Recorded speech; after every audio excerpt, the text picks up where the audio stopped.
is how do we coach our sellers for success in a down and a tough economy? But what we really had to talk about first was how has buying changed? And what do we need to do in order to sell with that change that's happening?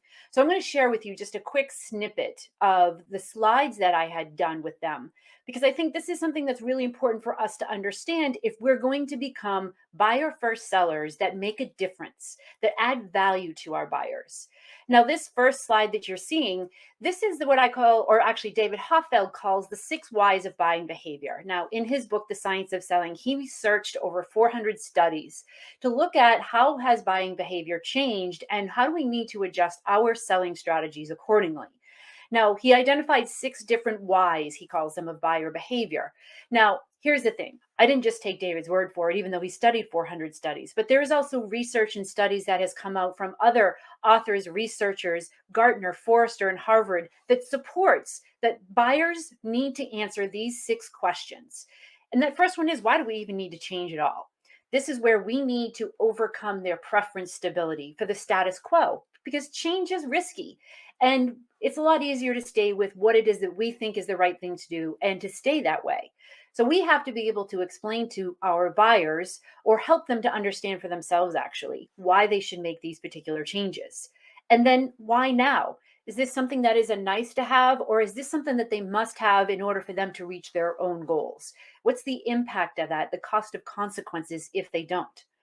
And then why this industry solution? Why this particular type of solution to either outsource or use technology or even hire new people? Why is this the way that they should go? And then why you? Why your particular solution? And why is it that you're the one that I can build trust with? Now, when we talk about why your solution, how are we differentiating ourselves from everyone else? And I'm going to give you a clue. It probably doesn't have a lot to do with your products and features or even your price, which brings us to the last question that buyers need to be able to answer is, why should I even spend the money on this? Which actually kind of goes back to the why do they need to do this now?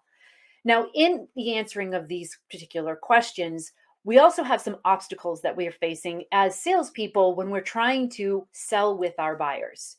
And the first one is that buyers, they don't really see the value in us. I'm going to just be honest here. A LinkedIn survey showed that 44% of decision makers who didn't end up making a decision did so because they didn't feel that the sellers didn't understand their companies or their needs. This is a crisis in sales because one of the things that is most important is to be able to understand what's going on with our buyers and customers. How else can you differentiate or align the solutions that you have to their problems and issues? Now, when we talked about coaching, what are the selling behaviors that we need to change and align to? We need to make sure that we're selling collaboratively with our buyers. This is a different version of consultative selling because instead of telling buyers what it is that we think that they should do based on what they've told us, we're actually collaborating with them on what that best solution looks like. It's a back and forth conversation that goes deeper into how they feel a solution should be customized for them. And here's the other thing that needs to be do is that we need to make sure that we're qualifying our buyers not just on their ability to make a change, but their ability to make a decision. And 50% of sellers today, according to data from Objective Management Group, are not good at qualifying opportunities. So we need to not only be asking questions about their issues and their challenges, but how they make their decisions, why they make those decisions, and what they need to make those decisions.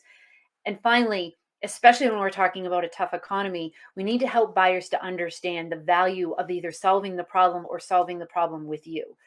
And unfortunately, 45% of sellers today, they're still selling on price. And that is going to be something that is disastrous if we're going to make it through this tough economy. Now, buying has changed in a couple of other ways. One is if you listen to the Gartner studies and other studies that have come out that show that buyers prefer not to deal with sellers, and they're only anywhere between 50 to 80% of the way through their buying process before they want to even talk to a salesperson.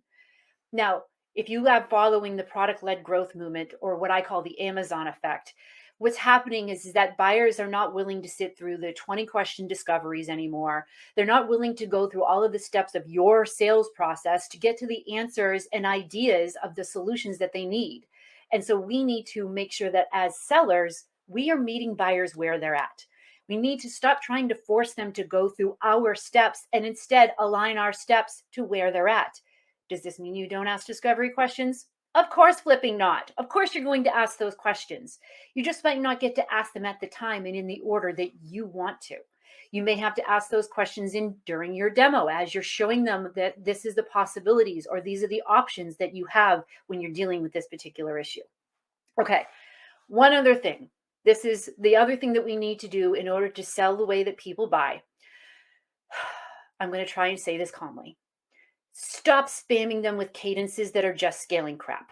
Honestly, the amount of time that salespeople today have to spend on cadences that aren't working is such a complete waste of time, and all it's doing is training their buyers to ignore them.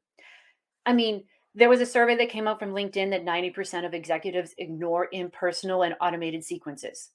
I'm a little surprised it's only 90% because I'd like really want to meet this 10% of executives that pay attention to spam. But I digress. Instead, you need to look at your cadences as something that you can use to prompt attention or to get a response. It's not necessarily going to be the thing that books a meeting or the opportunity for you. And in order to do a cadence that is going to be valuable into your buyers, then you need to look at what is the content of those cadences. Are the cadences offering them status quo information? Or is it actually offering them information, data, and insights that maybe they didn't know about or hadn't considered before? Are those cadences something that buyers are sharing with other people, or are they just ignoring them?